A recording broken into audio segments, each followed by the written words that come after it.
Il s'est quand même passé au cours de l'année 2013 un phénomène important, quand même, des événements importants, ça a été l'affaire, les révélations de Snowden, et notamment la découverte, les pays du monde entier ont découvert avec effarement à quel point les services de renseignement américains surveillent l'ensemble des communications planétaires, et en particulier surveillent les gouvernements, y compris de leurs propres alliés, entre guillemets.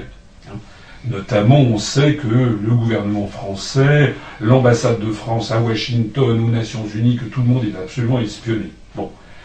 Et ça n'a pas été, la France n'a pas été la seule. Il y a eu, par exemple, le Brésil. Madame Dilma Rousseff, qui est la présidente de la République fédérative du Brésil, à la fin, je crois que c'était en novembre 2013, compte tenu des révélations, a décidé d'annuler sa visite à Washington.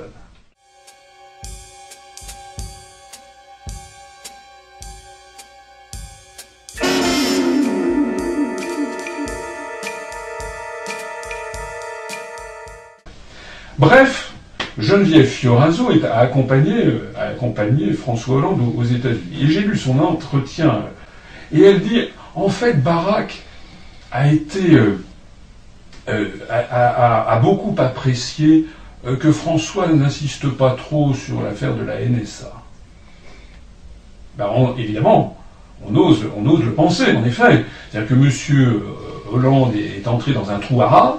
Hein, il n'a même pas osé protester.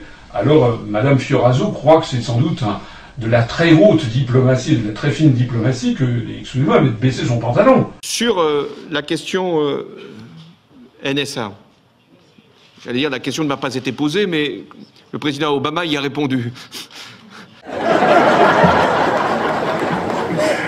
Et il y a une confiance mutuelle qui a été restaurée.